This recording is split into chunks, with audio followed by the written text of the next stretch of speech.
Hello，我係嘉莉。今日講嘅係當你喺香港買培育鑽石嘅時候，首先第一個重點就要問下呢間店鋪可唔可以提供 GIA 或者係 IGI 嘅國際認證嘅證書。一般1卡以上呢，店鋪就會提供證書㗎喇。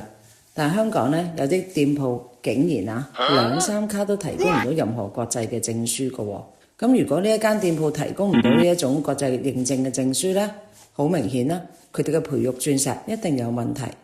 而佢哋嘅藉口呢，就係話公司已經為客人揀選最好嘅培育鑽石，所以唔需要特別認證。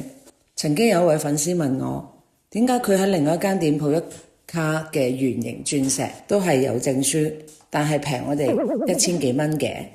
我就叫佢睇清楚證書裏邊幾個重點。首先就係台面嘅尺寸、生產嘅方法，同埋有冇熒光、有冇改色等等。因為同一個卡數，呢幾個重點呢都會直接影響嗰個石頭嘅價值。咁下次我就同大家分享點樣睇呢一個證書嘅內容。多謝你嘅觀看，下次再見。